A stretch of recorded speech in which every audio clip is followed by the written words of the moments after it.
Shalom, Majelis Gereja Kristen Jawa Tuban mengucapkan selamat pagi dan selamat beribadah untuk warga jemaat GKJ Tuban. Begitu juga dengan warga jemaat dari gereja-gereja dimanapun berada yang saat ini berkenan untuk dapat bersama-sama dengan kami mengikuti ibadah melalui ibadah online. Beberapa warta gereja hari Minggu tanggal 26 Juli tahun 2020 yang menjadikan perhatian kita. Yang pertama, peneguhan pernikahan dan pemberkatan perkawinan atas diri Apsari Prabaningrum, Putri Dr. Bambang Suranto dan Ibu Zelda Mariate Pahawe, warga GKJ Tuban, dengan Dani Mareta Nugroho, putra Bapak Sugeng Santoso dan Ibu Natali Pranoto, warga IES Jakarta GSJA Batu Tulis, di Sabtu 25 Juli tahun 2020 jam 16 WIB bertempat di GKJ Tuban. Untuk warta selanjutnya, unduh-unduh. Dari hasil keputusan rapat pleno majelis tanggal 14 Juli tahun 2020 berkenaan dengan unduh-unduh, maka diputuskan yang pertama, unduh-unduh di Induk akan dilaksanakan bulan September tahun 2020. Untuk tanggal diserahkan kepada panitia. Kemudian unduh-unduh di Pepandan Leran dilaksanakan bulan Oktober tahun 2020. Untuk persembahan melalui amplop, untuk persembahan amplop unduh-unduh dapat dikumpulkan sampai terlaksananya unduh-unduh, yaitu untuk persembahan natura. Warta selanjutnya, ibadah offline atau tatap muka. Dari keputusan rapat pleno majelis tanggal 14 Juli tahun 2020 mengenai ibadah offline atau tatap muka di gereja, maka diputuskan yang pertama, di Induk, di Pepandan Leran, dan di Pepandan Semanding sudah dapat dilaksanakan pada bulan Agustus. Yang kedua, untuk di Induk, ibadah dilaksanakan hanya satu kali, yaitu jam 8 pagi. Warta selanjutnya, berita duka. Telah dipanggil Tuhan Bapak Eko Puji Raharjo, Jemaat GKJ Tuban kelompok 4 pada hari Kamis tanggal 16 Juli tahun 2020 dan telah dimakamkan di Makam Kristen Bekti Harjo. Kiranya Tuhan menguatkan keluarga yang ditinggalkan. Demikian Bapak Ibu Jemaat, beberapa warta gereja yang menjadikan perhatian kita. Dan mari kita masuk di dalam peribadahan kita pada Minggu pagi hari ini. Ibadah kita pada saat ini akan dilayani oleh Bapak Pendeta Lilik Kristiawan, dan ibadah kita pada saat ini akan menggunakan bahasa Jawa. Pasamuan ingkang kinasih, inggih brayat-brayat Kristen ingkang dipun tresnani dening Gusti Yesus Kristus. Sumangga samya suka bingah ing dinten Minggu menika sinambi ngraosaken rumentahing berkah wonten gesang kita piyambak-piyambak. Sumangga kita murwakani pangibadah kanthi tumungkul ing pandonga. Sumangga sesarengan kita ndedonga. Allah Rama ingkang dedhampar wonten ing kraton swarga, kepareng Duh Gusti wonten ing enjang menika kawula ngaturaken sembah pangabekti kunjuk wonten ing ngarsa paduka.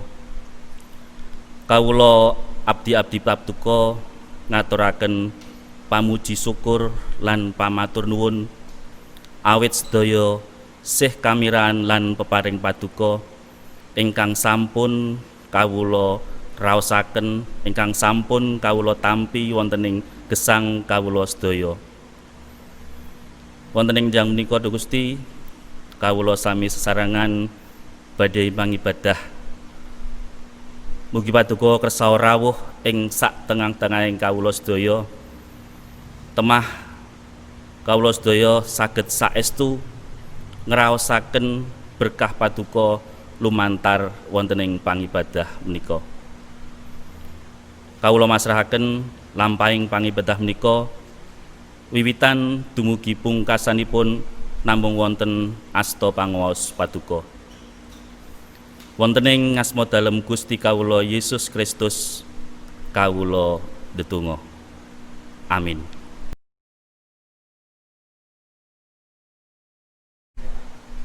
Lampahing gesang kita tan beda kadya lampahing bangsa pilihan saking tanah pangawulan ing Mesir tumuju ing tanah prajanjian.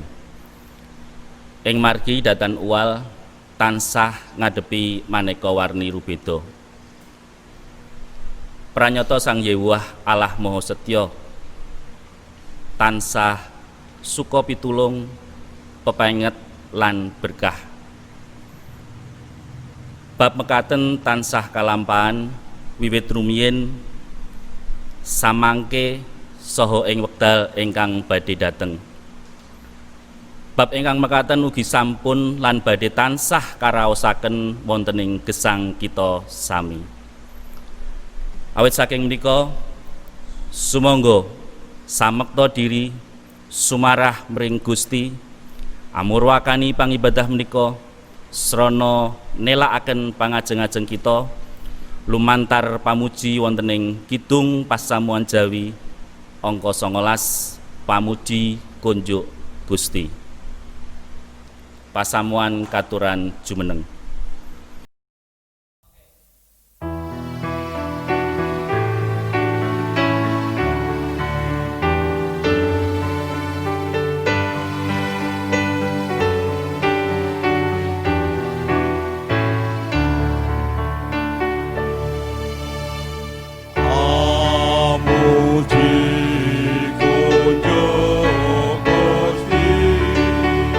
Kami tak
Dos margiling bekto.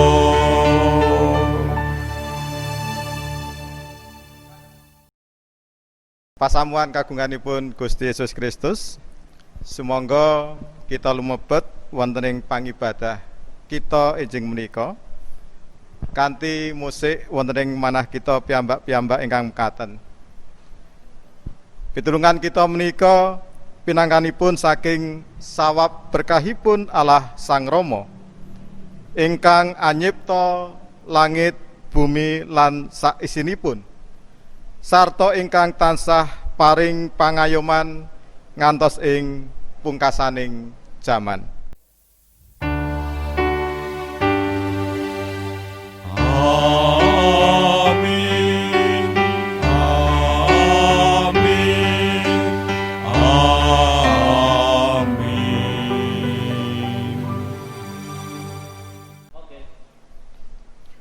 Sih rahmat lan tentrem rahayu saking Gusti wonten ing panjenengan sami.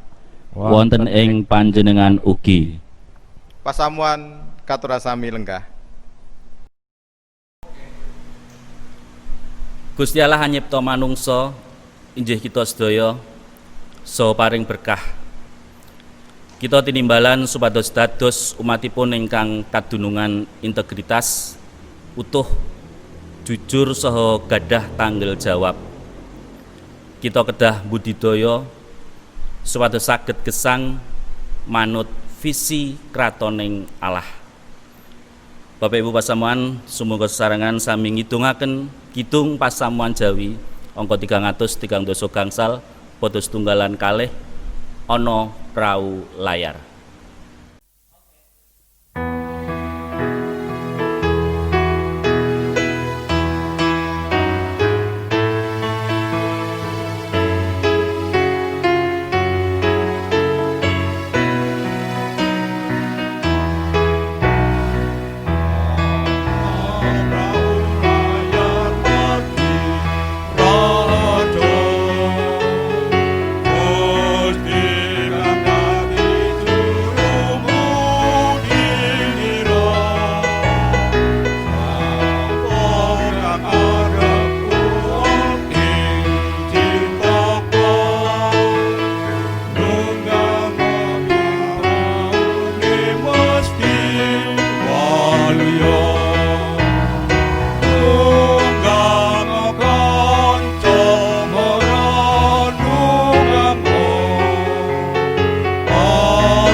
Pasamuan kang kinasih, kita mlebet ing pangakening dosa.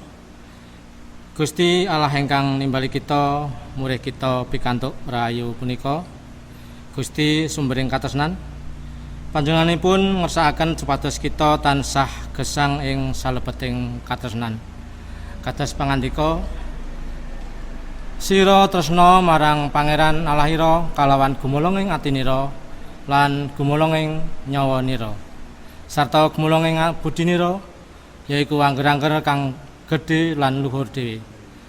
Dene angger-angger kang kapindho kang padha karo iku yaiku sira tresna ing sapepadanira dikaya marang awakira dhewe. Kabeh isining Toret lan kitab para nabi iku gumantung ing angger-angger loro mau. Makaten angger-angger katresnan saking Gusti kapendhet saking Injil Matius 21 ayat 37 ngantos 11. Menawi kita gesang tebih saking olah katresnan tertentu anjalane kita sami tan badhe kadunungan gesang manut visi kratoning Allah. Tumuli kecaran kekendelan kangge nelakaken kautamen awit saking menika sumangga tumungkul sumarah kita sami nglenggono sedaya kalepatan dosa lan keringkian kita wonten ing ngarsa dalam Gusti kita Yesus Kristus. Sumangga kita sami ndedonga. Doalah kaparenga paring pangapunten dumateng kawula ingkang rumaos sampun mangertosi paduka kanthi sampurna. Lampahing gesang kawula asring damel dosa natoni penggalipun Gusti Allah saha sesami. Asring kawula rumaos bilih ewah-ewahan ingkang kelampahan ing gesang kawula asiling budidaya kawula piyambak. Asring kawula boten rumaos bilih sedaya punika minangka kesaenan saking Gusti Allah. Kawula enget bilih statosipun kawula menika manungsa ingkang kebak ing kawontenan winates. Kawula paduka apunten ingkang kebak ing keringkian kangge mitadosi paduka. Awit saking menika kawula nyuwun mugi paduka wewahi iman kapitadosan kawula. Kawula paduka apunten menawi gesang kawula pribadi brayat pasamuan dereng saged dados seksi kaluhuran paduka. Wonten ing asmanipun Gusti Yesus Kristus kawula nyadong pangampunten paduka. Amin. Sumangga pangangkening kalepatan tuwin dosa kita ugi sesarengan kita lairaken wonten ing kidung pasamuan Jawi sekawan dosa gangsal kita kidungaken padha setunggal ngantos 3 aneng ngarsane Gusti.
pasamuan keaturan jumeneng.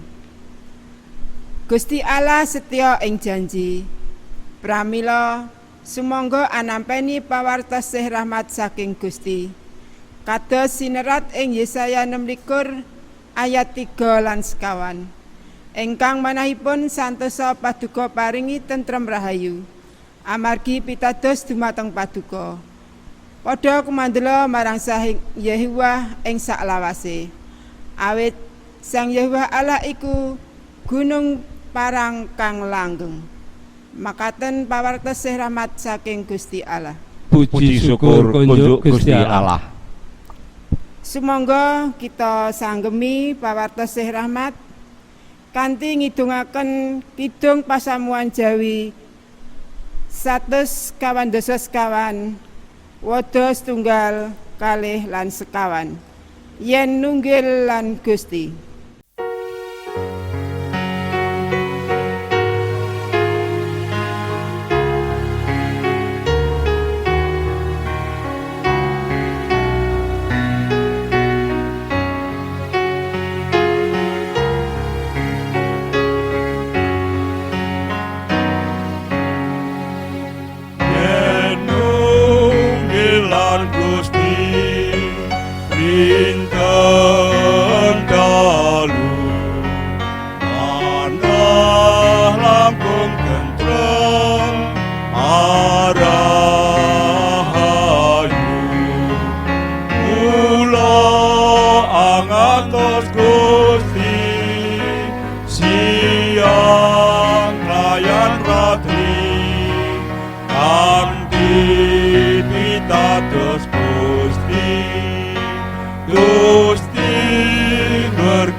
Pasamuan kinasih dening Gusti Yesus Kristus. Samenika wanci kita badhe sarengan ngraos-ngraosaken menapa ingkang dados dawuh pangandikanipun Gusti Yesus Kristus. Saderengipun kita ngraos-ngraosaken dawuh pangandikanipun Gusti, sumangga kita sami ndedonga. Sekedhap malih doalah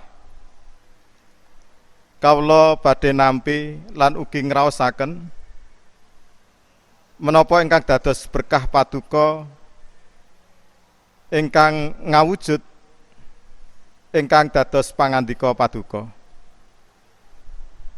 Sagetaken kawula sami boten namung maos lan ngraosaken berkah paduka menika, ananging kanthi kawula saged ngraosaken menapa ingkang dados dawuh pangandika paduka menika, kawula langkung sanget dipun kiyataken anggen kawula sami saged nglampahi gesang kawula. Menawi nglaha namung saking kegiatan pikir kawula mboten saged. Teman sumangga Sang Roh Suci kawula mbikak manah kawula paduka ingkang nguwaosi kawula. Temahan kawula sak manggenipun ugi saged nindakaken menapa ingkang dados dawuh pangandika paduka. Wonten ing Sang Kristus Yesus kawula ndedonga. Amin.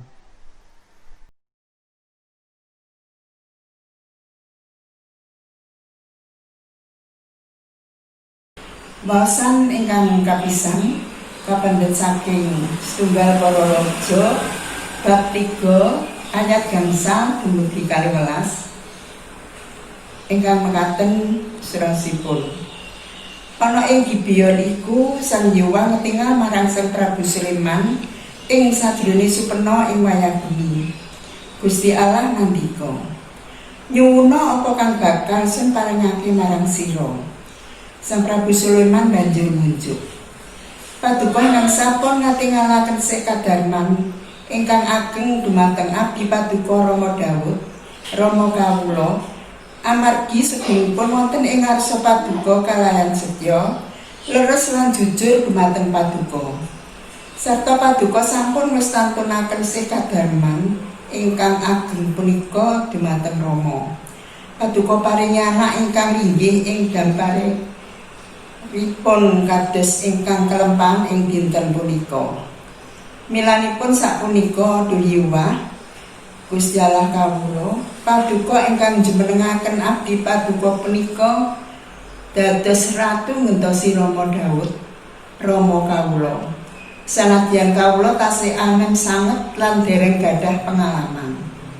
Inggih kados mekaten punika abdi paduka wonten ing satengahing umat paduka ingkang paduka pilih, satunggaling umat ingkang ageng ingkang cacahipun boten kenging kaitang sarta boten kenging kakinten-kinten. Milanipun paduka mugi karsa maringi dumateng abdi paduka manah ingkang saged menimbang perkawis supados saged ngakimi umat paduka kaliyan saged mbedakaken punapa ingkang sae lan ingkang awon. Awit sinten ta ingkang sagah ngakimi umat paduka ingkang ageng sanget punika? Panyuwune Sang Prabu Sulaiman kang kaya mangkono iku tinemu becik ana ing ngarsane Sang Hyang. Mulane Gusti Allah nuli ngendika marang panjenengane, ing sarene iku kang dadi panyuwunira lan ora nyuwun umur dawa utawa kasugihan apa nyawaning mungsuhira, nanging kalim wadan aweh putusan ing sajroning pengadilan. Mulane lah ingsun bakal nindakake kang laras karo panyuwunira iku. Lah ingsun maringi marang sira ati kang kebak kawicaksanan lan kalimpadan, nganti sadurunge sira ora ana wong siji-sijia kang kaya sira. Lan sakwise sira ora bakal ana wong siji-sijia kang kaya sira. Mekaten dawuhipun Gusti.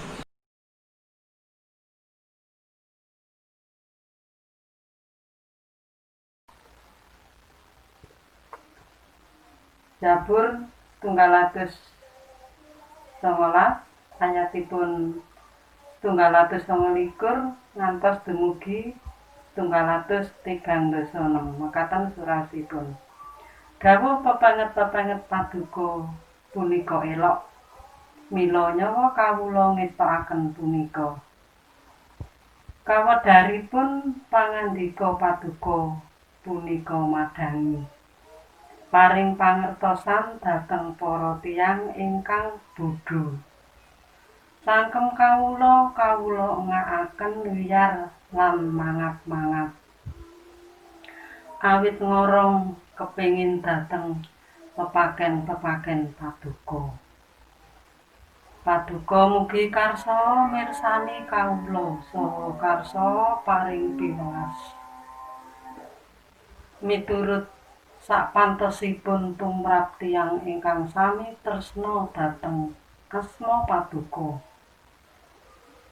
Jangkah kawula mugi paduka jejekaken manut janji paduka. Saha sakathahing piyawon sampun ngantos misesani kawula.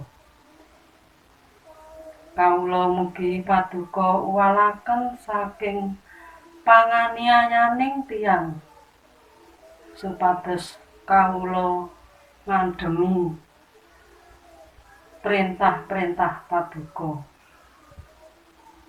Cahyanipun wedana paduka mugi nyunarana abdi paduka.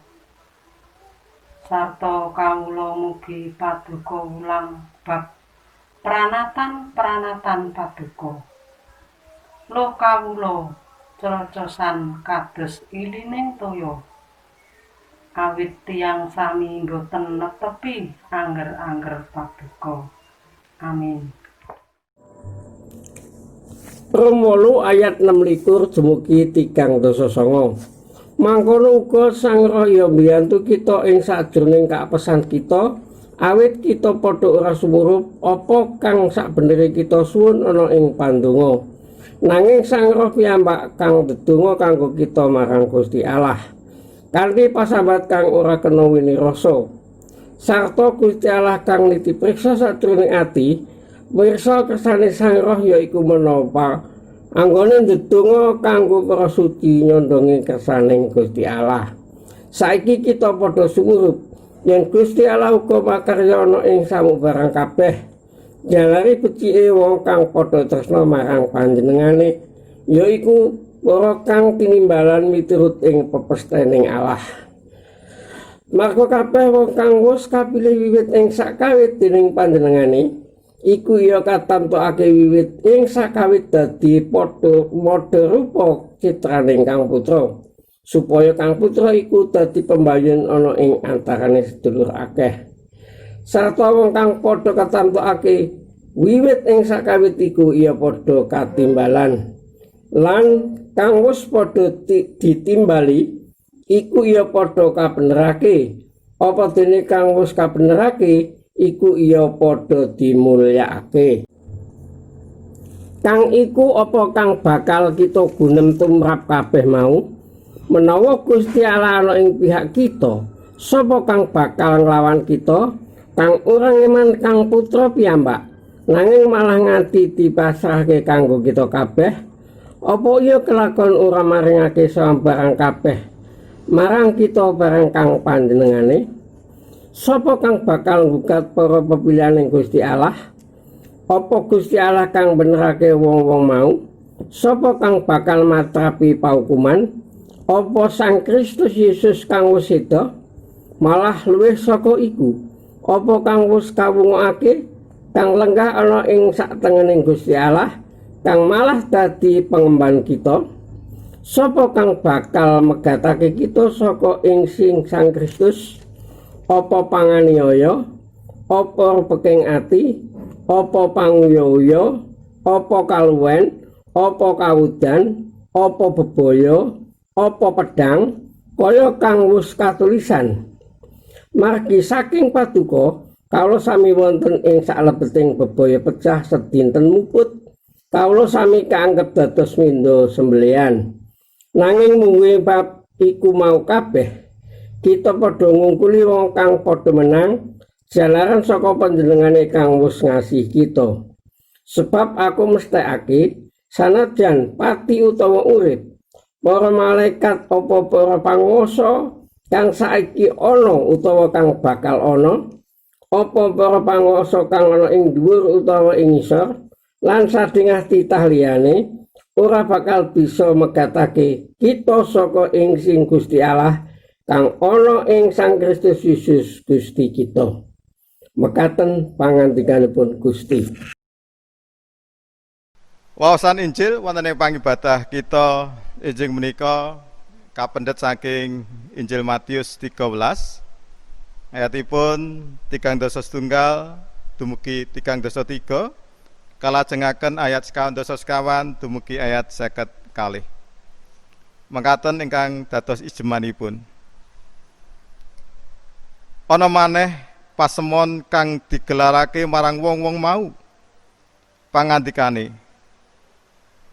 kratoning swarga iku upamane kaya wiji sawi kang kajupuk lan kasebar dening wong ana ing pategalane. Padha-padha wiji sawi iku pancen cilik dhewe. Nanging yen wis thukul gedene ngluwi janganan liya-liyane. Malah banjur dadi wit-witan. Nganti manuk-manuk ing awang-awang padha saba mrono lan nusuh ing pang-pange. Pasemon iki uga didhawuhake marang wong mau. Kratoning swarga iku umpamane kaya ragi kang kajupuk ing wong wadon. Kacarubake ing glepung trigu 3 taker nganti kemerasukan kabeh. Sekando sekawan dumugi 50 kalih. Kratoning swarga iku umpamane kaya raja brana kang kapendhem ing pategalan, kang katemu dening wong banjur dipendhem maneh. Marka saka bungae dheweke banjur lunga ngedoli barang darbeke kabeh. Pategalan mau tumuli dituku.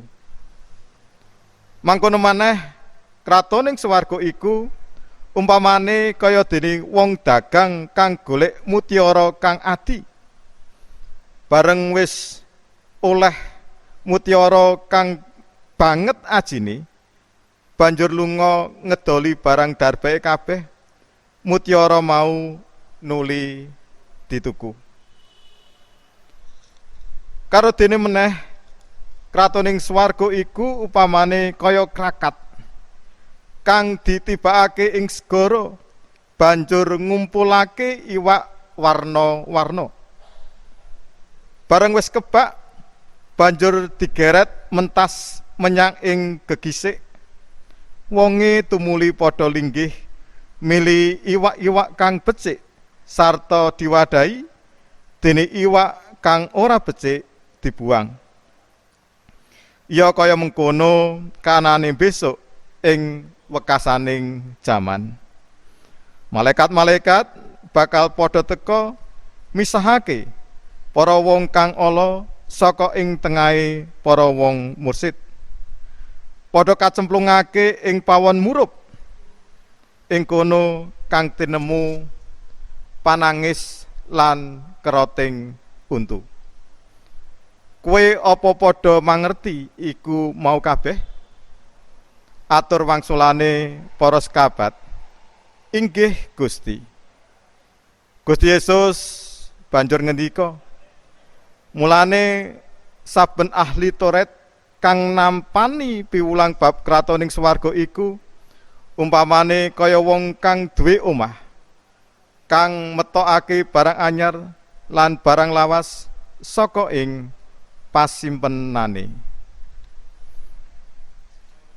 Ingkang rahayu, inggih menika ingkang sami mirengaken pangandikanipun Gusti saha dipun gatosaken.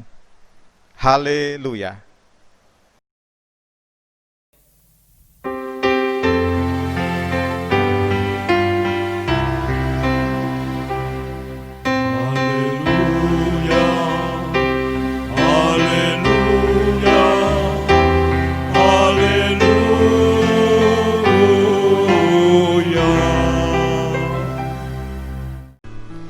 Gesang manut visi kratoning Allah. Ananging nyun sewu, kula nyuwun idin menawi khotbah mawi basa Indonesia supados lare-lare alit saha kaneman anak-anak kita saged mangertosi lan mirengaken khotbah menika wonten ing dalem piyambak-piyambak. Ya, Bapak Ibu yang terkasih di dalam Tuhan Yesus Kristus. Ibadah kita saat ini berbicara kembali tentang kerajaan Allah Kalau di dalam Injil Matius itu sama dengan yang disebut dengan kerajaan surga. Seperti halnya khotbah 1 dan 2 minggu kemarin. Ini juga mengenai kerajaan surga. Dan tentunya melalui khotbah-khotbah dan juga bahan di dalam persekutuan doa rumah kita tentunya sudah sepakat bersama bahwa kerajaan surga itu bukan hanya berbicara tentang realitas yang nanti akan diterima, realitas yang nanti akan dinikmati oleh setiap orang-orang Kristen. Karena setiap orang kalau hanya berpikir bahwa kerajaan surga itu adalah nanti dan nanti yang akan dinikmati setiap orang Kristen, ada hal-hal yang membahayakan di situ. Orang akan jatuh bahwa yang penting aku sekarang ini hidup di dunia. Toh tentang surga itu nanti. Sehingga standar hidup sekarang ini di dunia yang ikuti standar dunia. Ada pula yang berpikir dan kemudian menjalani di dalam kehidupannya, kalau hanya berpikir tentang kerajaan surga itu nantinya, orang itu akan terjatuh di dalam eksklusivisme diri dalam kehidupan dunia. Supaya apa? Supaya aku tidak tercemar, sehingga nanti aku dapat menikmati kerajaan surga yang dijanjikan oleh Tuhan Yesus Kristus.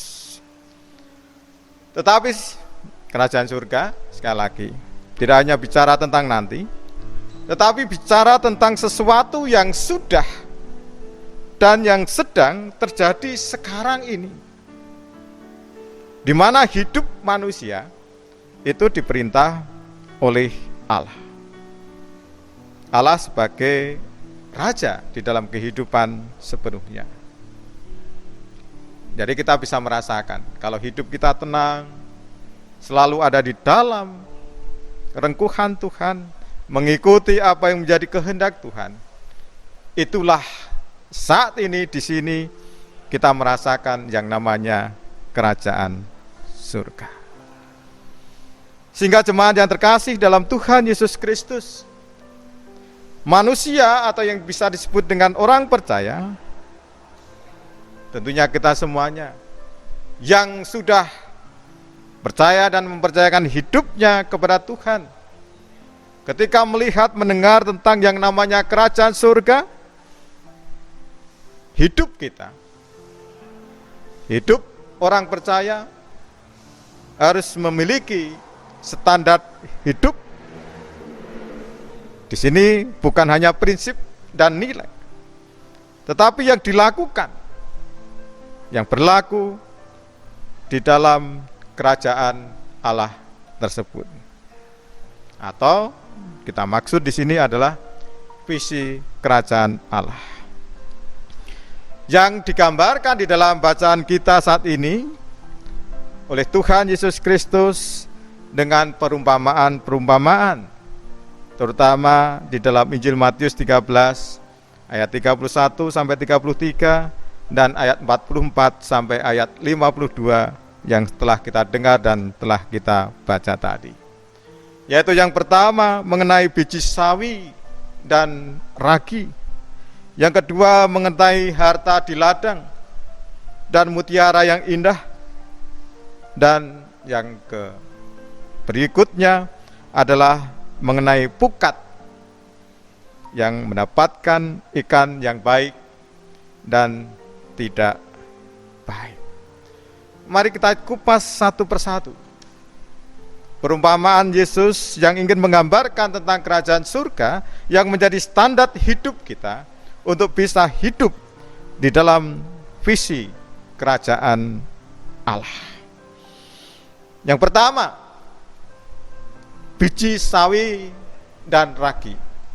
Ini dua perumpamaan tetapi memiliki satu kesamaan. Biji sawi di sini dikatakan biji, sama-sama biji, tetapi dia adalah yang paling kecil. Seperti halnya dengan ragi, dibandingkan dengan gandum yang banyak, ragi hanya sedikit, tetapi memiliki penggunaan atau kegunaan yang luar biasa.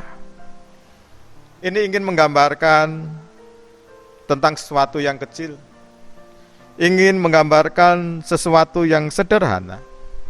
Tetapi sesuatu yang kecil, sesuatu yang sederhana itu memiliki fungsi dan kegunaan yang luar biasa ketika bertumbuh dan bertumbuh.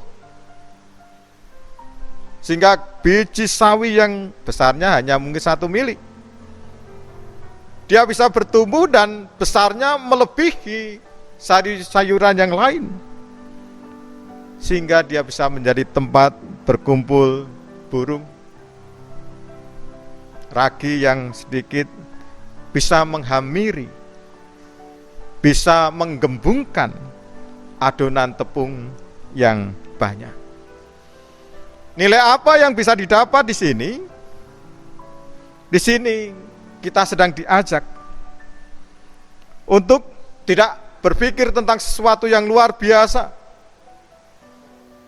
Ya, seringkali kan kita, misal kalau ibadah, pinginnya ibadah kita adalah luar biasa. Oh, Natal harus luar biasa besar.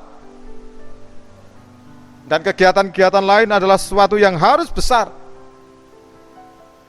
Tetapi kita diajak untuk melakukan hal-hal yang sederhana, hal-hal yang kecil, tetapi kemudian berkembang menjadi besar dan luas. Seperti apa misalnya? Doa, kelihatannya sederhana, tetapi doa kita lakukan akan memiliki daya yang luar biasa. Perhatian, patuen, solider satu dengan yang lainnya, kesetiakawanan, ucapan dari mulut kita yang membangun bukan untuk menjatuhkan. Itu adalah hal-hal yang kecil. Tetapi dari yang kecil itu kita bisa menuai sesuatu yang luar biasa. Itu yang pertama, bagaimana kita bisa menjadi orang yang memiliki visi kerajaan Allah. Yang kedua, perumpamaan kerajaan surga diumpamakan dengan harta yang terpendam di ladang, yang ditemukan oleh seseorang kemudian dipendam lagi. Konteks pada saat itu belum ada bank, belum ada deposito, jadi harta itu tidak dibankkan tetapi dipendam pada saat itu. Sehingga wajar ketika orang menemukan harta itu. Kita kan seringkali melihat ketika ada orang di sawah mencangkul, mereka menemukan uang masa lalu. Karena memang pada saat itu cara menyimpan harta mereka, uang mereka dengan dipendam. Kalau sekarang masuk ke bank. Dan juga yang kedua tentang mutiara yang indah.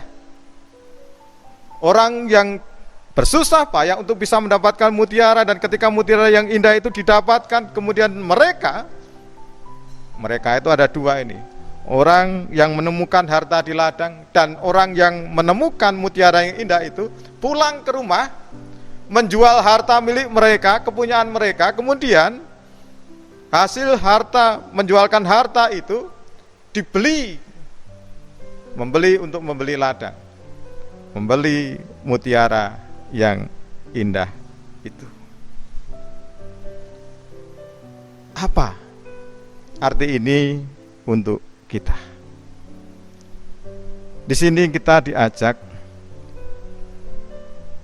kita untuk bisa meninggalkan, kita untuk bisa berusaha meninggalkan kesenangan pribadi untuk hal-hal yang lebih berharga. Apa itu? Kehidupan orang Kristen tiada yang berharga ketika mengalami persekutuan yang luar biasa, persekutuan yang akrab dengan Tuhan. Ya, itulah harta kita. Mutiara yang indah itu adalah persekutuan yang akrab kita dengan Tuhan. Sehingga dari sini kita diajak untuk bisa memelihara persekutuan yang akrab dengan Tuhan. Karena persekutuan dengan Tuhan itulah harta yang sangat-sangat berharga.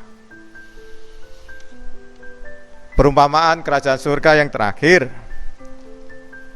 tentang pukat yang ditebar di laut dan mendapatkan ikan banyak sekali. Tetapi ikan yang tertangkap di pukat itu ternyata dipilih oleh sang penebar pukat. Ada ikan yang baik, ada ikan yang tidak baik. Ikan yang baik kemudian dimasukkan untuk mereka jual. Tetapi ikan yang tidak baik mereka buang di dalam pembakaran. Nah, disinilah melalui perumpamaan ini kita diajak untuk bisa berintrospeksi diri. Mengajak kita untuk memahami bagaimana hidup yang berhikmat. Seperti halnya yang ditulis di dalam salah satu bacaan leksionari kita di dalam 1 Raja-Raja 3 ayat 5-12. Hikmat menuntun kita untuk bisa membedakan antara yang baik dan yang jahat. Ayat ini ingin mengajak kepada kita untuk mengevaluasi diri, mengenali diri kita pribadi lepas pribadi. Apakah saya? Apakah panjenengan di rumah? Apakah kita semuanya ini ikan-ikan yang baik? Atau kita ini adalah ikan-ikan yang tidak baik? Apakah kita ini adalah murid-murid Tuhan yang baik? Ataukah murid-murid Tuhan yang jahat? Mari kita introspeksi diri kita. Sudahkah kita senantiasa bisa melakukan di dalam kesetiaan hal-hal yang kecil dan sederhana, tetapi itu justru dapat menyatukan diri kita dengan umat Tuhan yang lain, memiliki daya yang luar biasa.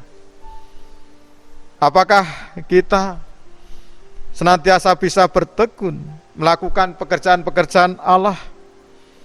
Apakah kita bisa dengan kesetiaan kita memelihara persekutuan yang akrab dengan Tuhan?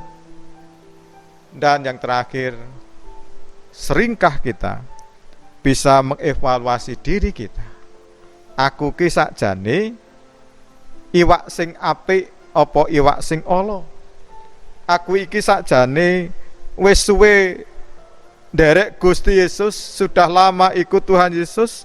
Sudahkah aku ini menjadi ikan yang baik? Ataukah aku masih menjadi ikan yang tidak baik, masih menjadi murid Tuhan Yesus yang jahat? Pilihan ada pada saudara semuanya. Tuhan memberkati. Amin. Sumangga kita lumebet wonten ing wekdal ening, mangke kalajengaken wonten ing pandonga syafaat. Sumangga kita mebet wonten ing wekdal ening sawetawis.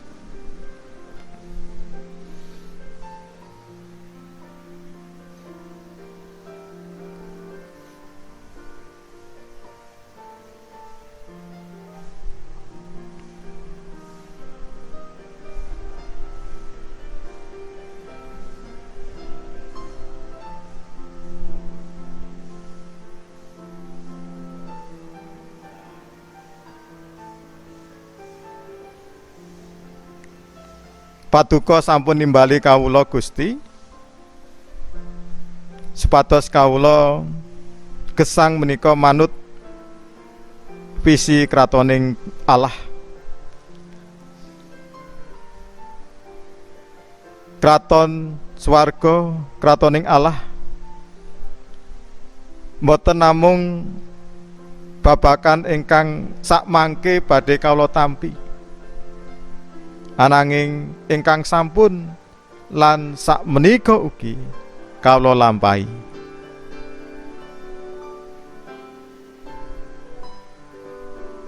Wonten ing enjing menika ugi kawula ngunjukaken pandonga syafaat kawula duh Gusti, mirungga wonten ing gesang kawula pribadi, temah pribadi ingkang tentunipun saben dintenipun kawula menika dipun abenajengaken kalian perkawis gesang ingkang kedah kawula lampahi. Menika perkawis gesang bebrayan, perkawis pedamelan, perkawis patunggilan, wonten ing pasamuan ugi patunggilan kalian sederek-sederek ingkang sanes, perkawis anggen anak-anak kawula tasih wonten ing papan pasinaon duh Gusti. Kawula pitados menawi kawula nindakaken menapa ingkang dados momotaning gesang kawula menika kanthi tetep nggadahi pangajeng-ajeng lan ugi kawula saged ngengeti menapa ingkang dados pangandika paduka ingkang boten nate nilar kawula, tentunipun kawula saged kiat amargi perkawis-perkawis utawi momotan gesang menika boten namung kawula lampahi ngloho kalian kegiatan kawula, ananging ugi awit kawula pasrahaken lan sumendhekaken wonten ing pangreksa paduka. Sacara mirungga kawula ndedonga tumrap sederek-sederek kawula ingkang nembe nandhang sakit ringkihin kajasmanen ugi ingkang sampun yuswa lanjut. Mirungga malih Gusti kawula ndedonga tumrap sederek-sederek kawula ingkang nandhang sisah, mirungga brayat ageng saking sederek kawula almarhum Bapak Eko Puji Raharjo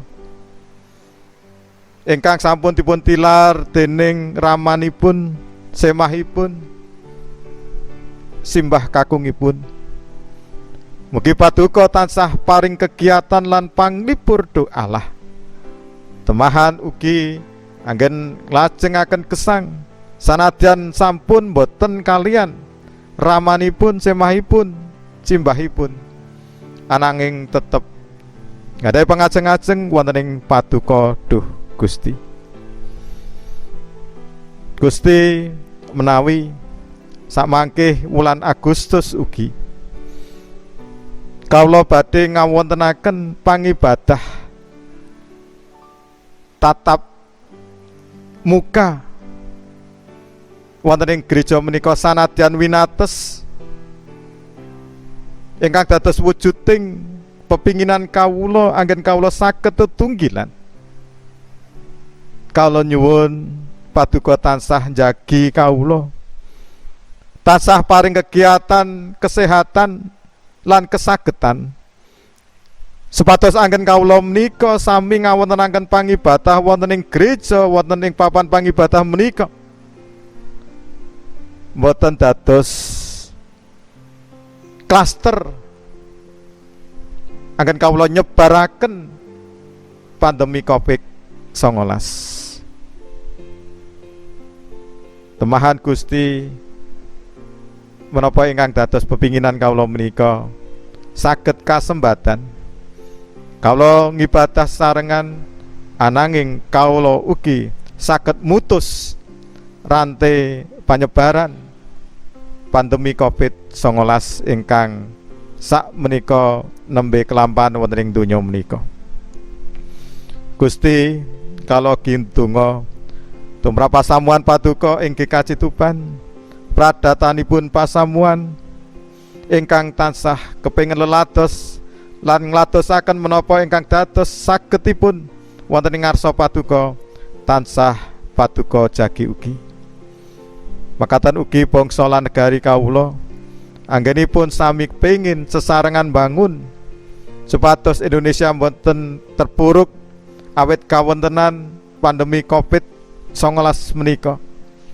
Saged sesarengan bangun Indonesia malih temahan ekonomi sederek-sederek kawula ingkang terpuruk wingi-winginipun menika saged tangi malih lan ugi sederek-sederek kawula menika saged bangun malih menapa ingkang dados impen-impenipun menika. Gusti ingkang dados pandonga kawula, ingkang dados pasambat lan panyuwun kawula, lan ugi pangucap syukur kawula ingkang sedayanipun namung kawula undukaken wonten ing ngarsanipun Gusti kawula Yesus Kristus.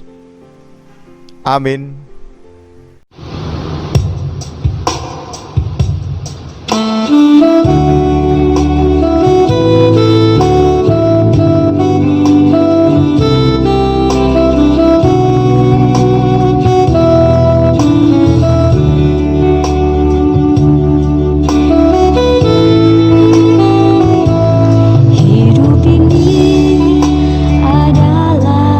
Kesempatan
pasamuan katuran jumeneng. Sesarengan kalian umatipun Gusti Allah, sumangga kita nganyaraken kapitadosan kita kanthi ngucapaken pangangken pitados rasuli kanthi sesarengan. Kawula pitados dhateng Allah Sang Rama ingkang Maha Kuwasa, ingkang nitahaken langit kalian bumi. Inggih pitados dhateng Yesus Kristus ingkang putra ontang-anting Gusti kawula, ingkang kabebetaken dening Roh Suci miyos saking prawan Maryam, ingkang nandhang sangsara nalika jumenengipun Pontius Pilatus, kasalib nglampahi seda, lajeng kasareaken tumedhak dhateng ing teleng palimengan. Ing tigang dintenipun wungu malih saking antawisipun tiang pejah. Lajeng sumangka dhateng ing swarga pinarak wonten ing tengenipun Allah Sang Rama ingkang Maha Kuwasa. Saking riku inggih badhe rawuhipun ngadili tiang ingkang gesang kalian ingkang pejah. Kawula pitados dhateng Roh Suci. Kawula pitados wontenipun pasamuan Kristen satunggal ingkang suci sarta radin, inggih patunggalinipun para suci. Punapa dene pangapuntening dosa, tanginipun raga serta gesang langgeng. Pasamuan katuran lenggah. Sumangga kita sami nelaken raos pamatur nuwun saha raos syukur dumateng Gusti Allah wonten ing pakaryanipun Gusti Yesus Kristus srana ngaturaken pisungsung. Nats minangka tetales anggen kita ngaturaken pisungsung kapendhet saking Jabur Mazmur 96 ayat 8 lan 9. Pangeran Yehuwah caosana kamulyaning asmane, nggawa pisungsung lan seba marang pelatarane.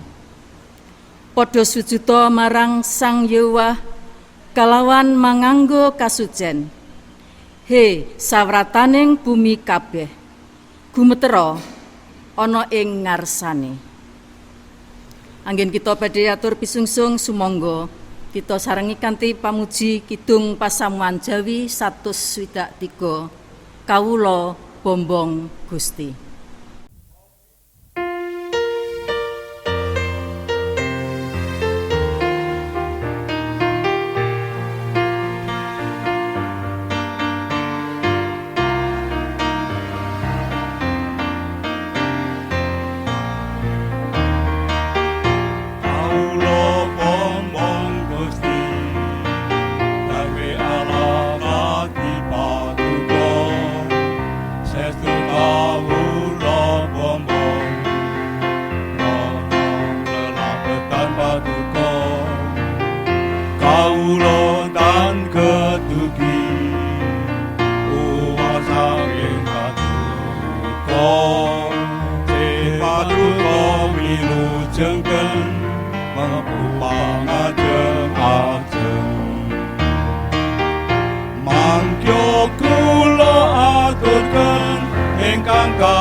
Nanging kula sumedya ngaturken kalayan legawa yen punika sadaya damarana paduka.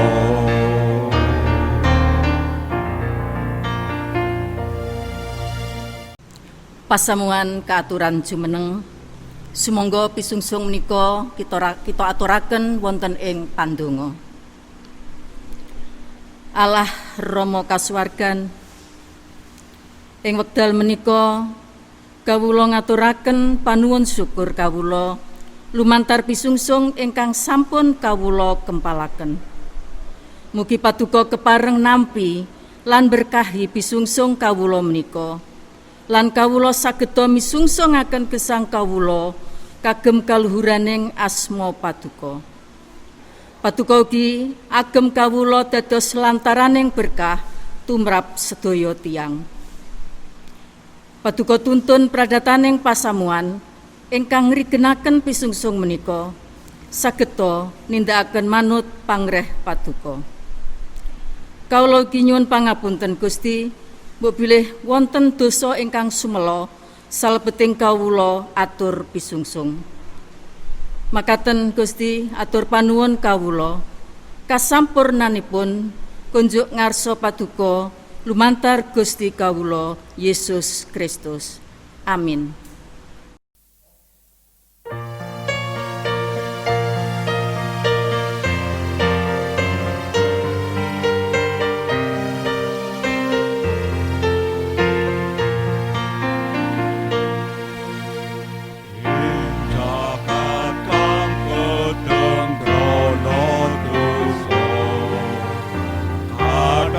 Yang kang Resulullah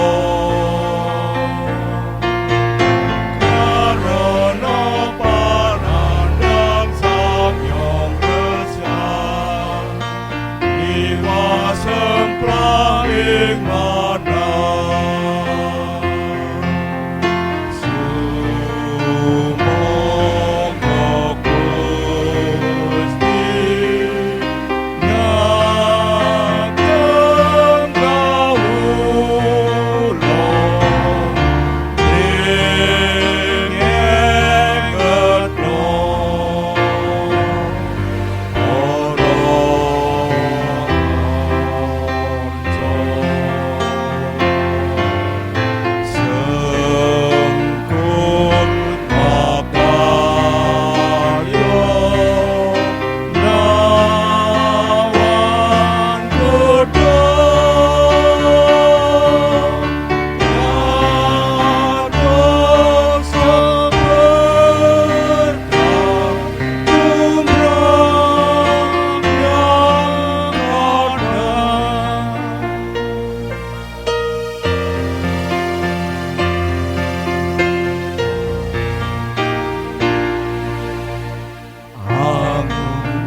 setya nglampahi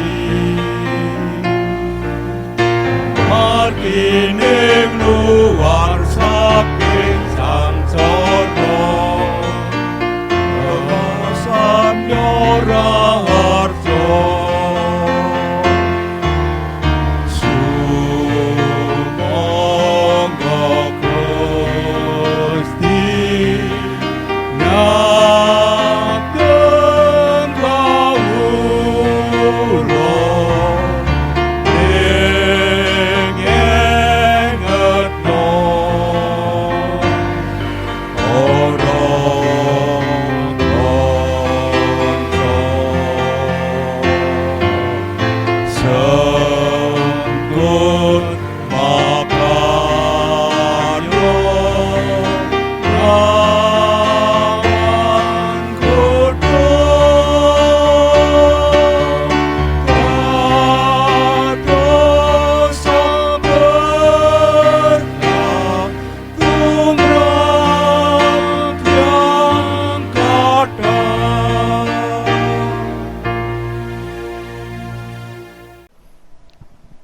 Pangibadah sampun purna.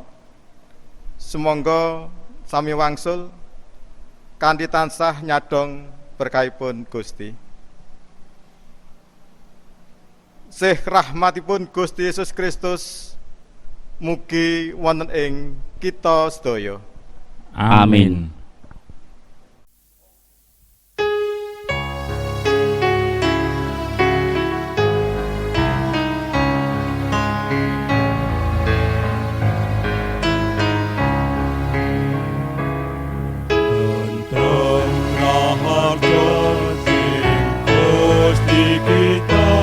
Tumrap ing kita, tentrem